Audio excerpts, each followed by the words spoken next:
Hey guys, what's going on? Today is March 1st, 2014. I cannot believe it's March. We have some Wizard of Oz news. I love the movie. I literally love the movie. The Wizard of Oz turns 75. How it might be different today.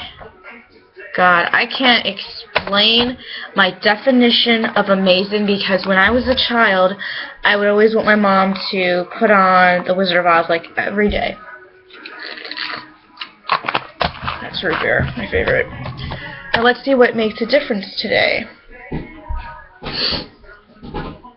It's hard to believe that it was 75 years ago when we first heard the phrase, "There's no place like home," but the beloved Wizard of Oz is celebrating its diamond anniversary this year, and the film will be recognized with a tribute at this Sunday's Oscars.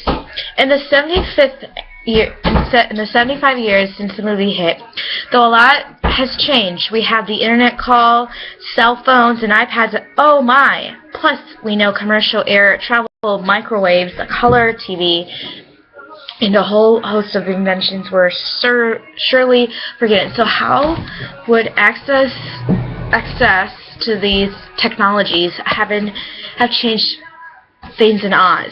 Well, for starters, it might not have even ever happened.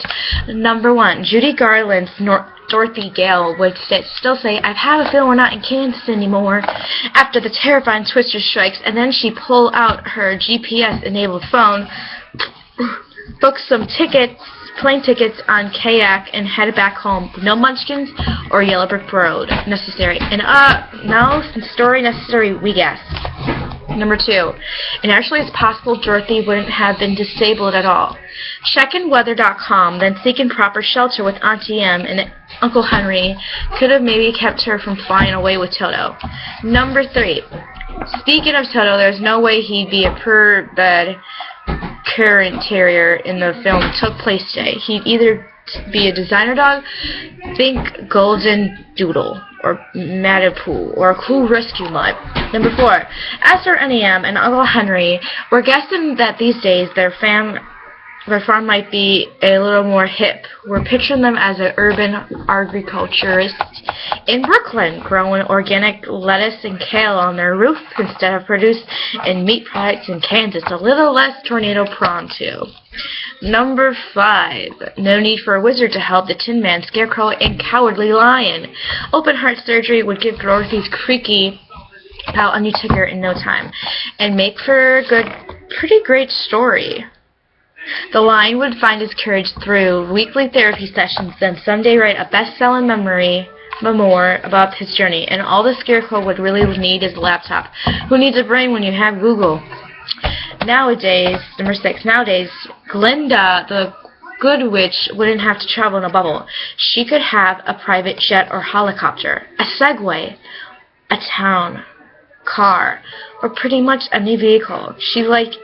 Give it a few years, and she could even a flying car. Number seven, we'd still want the Wicked Witch of the West to have that great green skin, keep the scary, but in the case, it's probably just be a temporary tint from the green tea or clay face mask, revealing a fresh complexion underneath as she starts melting. Oh my god, I cannot believe it's been 75 years. Let's see. I wouldn't be born if it was... I wasn't even born. So I can't... Actually, you guys want to know something? I was born in 1995. Toy Story actually was made in 1995. So it's been 17 years. So see, I was born on some birthday. I'll talk to y'all later. Bye-bye.